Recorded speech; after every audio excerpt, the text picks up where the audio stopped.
میرے دوستو، ابھی امریکی صدر نے بھارت کا دورہ کیا ہے. ہمارے فارن آفس نے،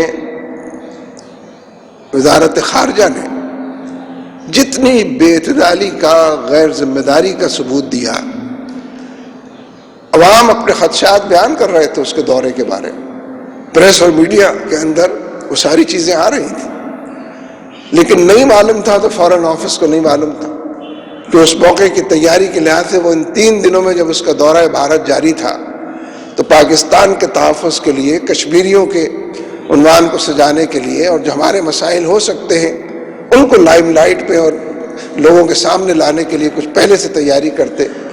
فارن آفس نے حد درجہ غفلت کا مظاہرہ کیا ہے اور نااہلی کا ثبوت دیا ہے. لیکن سارے ملک کے حکمرانوں نے، یعنی کشمیری جو اپنی جان سے گزر گئے، جو پچھلے 4-4.5 مہینے سے تحریک کو لے کر اٹھے ہیں، go back Bharat, go back, اور یہ وہ نسل تحریک چلا رہی ہے جس نے پاکستان نہ بنتے دیکھا ہے، نہ پاکستان کو کبھی خود قریب سے یا دور سے دیکھا ہے، لیکن وہ نعرے لگا رہے ہیں کہ بھارت یہاں سے نکل جائے اور کشمیر بنے گا پاکستان، جو ہماری شرک کی حفاظت کر رہے ہیں. جو سلوک بھارتی فوج نے اور مقبوضہ کشمیر کی انتظامیہ نے، حکومت نے اس تحریک کے ساتھ اور اس کے کرداروں کے ساتھ روا رکھا ہے، وہ ویسے پریس میڈیا میں کچھ نہ کچھ آتا ہے، پوری طرح سے نہیں آتا. اور بڑے پیمانے پر بھارت کی فوج ظلم کی تلوار سوت کر ان کے سامنے آ گئی.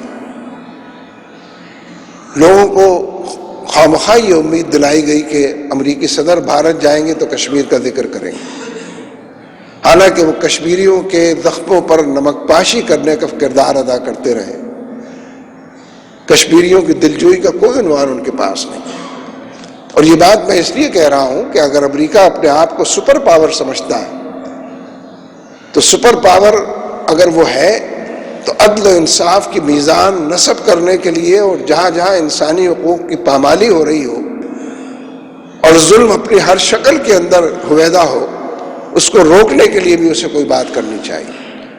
لیکن کیونکہ ہم تو اس نتیجے پر پہنچے ہوئے ہیں، امریکہ سے امیدیں رکھنا بتوں سے امیدیں رکھنے کے مترادف، ہم تو اس نتیجے پر پہنچے ہوئے ہیں کہ دشمنی تو ہر ایک کی بہت خطرناک ہے، لیکن امریکہ کی تو دوستی بھی بڑی خطرناک ہے.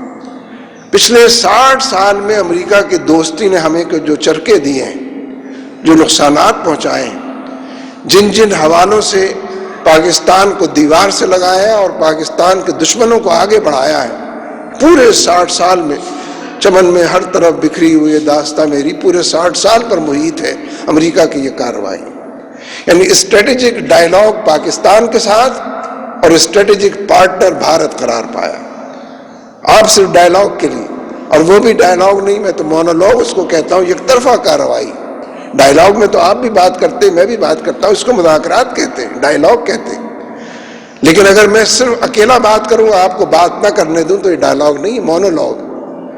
امریکہ میں ہم مونولوگ کے لیے گئے تھے، یک طرفہ طور پر ان کے احکامات جو صادر ہو رہے تھے اس کو ماننے، اس کو تحریر کرنے، اس پر وعدہ کرنے کے لیے گئے تھے، اور اسٹریٹجک پارٹنر کی حیثیت سے بھارت سامنے آیا. لیکن چلیے، یہ بات تو بڑی دور تک جاتی ہے، کہہ مکرنی بھی ہونی چاہیے، کوئی قصہ کوتا واپس آنے کی. دیکھیے، بھارت وہ دنیا کا واحد ملک ہے جس کے اندر یہ صلاحیت ہے ہی نہیں کہ وہ منی سپر پاور بن سکے، وہ اس خطے کا تھانے دار بن سکے، اس کے اندر یہ صلاحیت ہے ہی نہیں. ہم اپنے وجوہ اور اسباب سے بھی یہ بات کہتے ہیں. میں شرک کی بت پرستی کی اس وقت بات نہیں کرنا، ورنہ تو وہی کافی ہے. اتنی بڑی مشرک اور بت پرست قوم پوری دنیا میں کوئی اور نہیں ہے جتنا کہ بھارت کا ہندو ہے. چلیے، میں اس کو نہیں لیتا، اس سے بات شاید گجلک ہو جائے، آپ تک پہنچ نہ سکے. لیکن جو دنیاوی صلاحیتیں اور جو دنیاوی ساز و سامان ہے، اس میں سر فہرست اب بھی امریکی صدر نے یہ کہا ہے کہ بھارت جمہوریت کی وجہ سے اس مقام پر پہنچا. بھارت کی جمہوریت نے اس کی جھولی کو، اس کے دامن کو بھرا ہے اور اس کو مالا مال کیا. دیکھیے، جمہوریت لوگوں میں احساس شرکت پیدا کرتی. جمہوریت کے نتیجے میں سینس آف پارٹیسپیشن پیدا ہوتا ہے. لوگ سمجھتے ہیں کہ یہ میرا معاشرہ، میرا ملک، میرے کہے پر کام ہو رہے ہیں. اور بھارت وہ واحد ملک ہے جس کو سب سے بڑی جمہوریت کہا جاتا ہے کہ جہاں 2 درجن سے زیادہ چھوٹی بڑی علیحدگی کی سیپریٹسٹ موومنٹ چل رہی ہیں۔ یہ جو علیحدگی کی تحریکیں ہیں یہ احساس شرکت نہیں، یہ احساس محرومی کا، سینس آف ڈپرائیویشن کا نتیجہ ہوتی ہے۔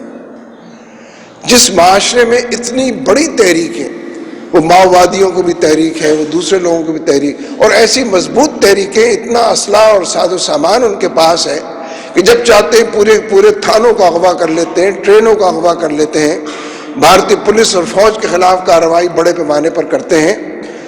اس لیے یہ جو جمہوریت ہے جس میں بڑے پیمانے پر علیحدگی کی تحریک ہے۔ دوسری بات، میں ابھی تک انہی پیمانوں کی بات کر رہا ہوں جو ہمارا پیمانہ تو شرک کی بت پرستی کی کافی تھے، اگر میں اس پر چاہتا تو بات کرتا۔ یہ جمہوریت تو ان کا پیمانہ، اس حوالے سے علیحدگی کی تحریکیں بھی ان کا پیمانہ ہے۔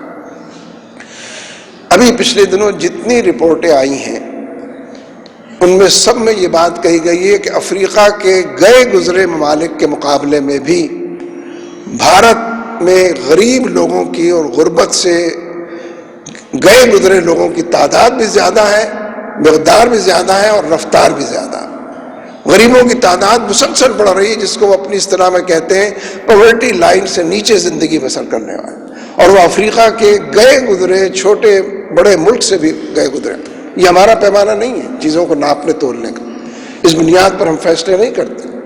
ہمارے یہاں تو غربت اور فقر اور درویشی یہ خود ایک موضوع ہے جس پر گفتگو کی جاتی، لیکن یہ مغرب کے پیمانے ہیں۔ ان پیمانوں پر جمہوریت کی بات آپ دیکھیں، ان پیمانوں پر غربت کی بات آپ دیکھیں کہ بھارت کا جو حال ہے اس کا وہ ذکر کر رہے ہیں۔ تیسرے نمبر پر جس کا ذکر بڑے پیمانے پر بین الاقوامی اداروں نے کیا ہے کہ بہت سی وہ بیماریاں اور امراض جو دنیا میں جگہ جگہ بالکل ختم ہو چکے ہیں، بھارت میں بڑے پیمانے پر وہ امراض، بیماریاں، ایپیڈیمکس جو ہے وہ موجود ہیں۔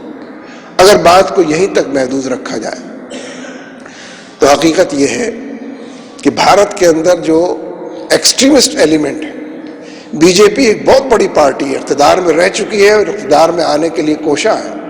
بابری مسجد ڈھانے کا ذمہ وہ لیتی ہے کہ ہاں ہم نے یہ کام کیا۔ یہ جو سمجھوتا ایکسپریس کے اندر مسلمان قتل ہوئے تھے، سارے بی جے پی نے ذمہ داری لی ہے، رپورٹ بھی آ گئی، رپورٹ وہ چھاپتے نہیں ہیں اور پاکستان کو فراہم نہیں کرتے۔ جتنے مسلمان قتل ہوئے تھے یہ بی جے پی کے ایکسٹریمزم ایلیمنٹ تھا اور ہندوتوا تھے اور دوسرے لوگ تھے اس کے اندر۔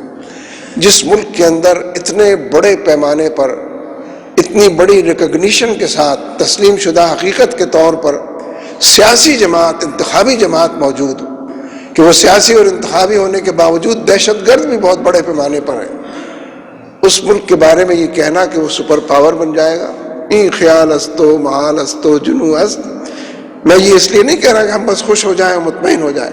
حالات سے واقفیت کی ضرورت ہے، حالات کی نبازی کی ضرورت ہے، حالات کو سمجھنے کی ضرورت ہے، اور جو اللہ تبارک و تعالیٰ نے ہم کو نعمتیں دی ہیں، جو مثبت نکات ہیں بحیثیت قوم اور ملت کے اس خطے کے اندر رہنے اور بسنے کے حوالے سے، ان تک پہنچ اور رسائی کی بھی ضرورت ہے۔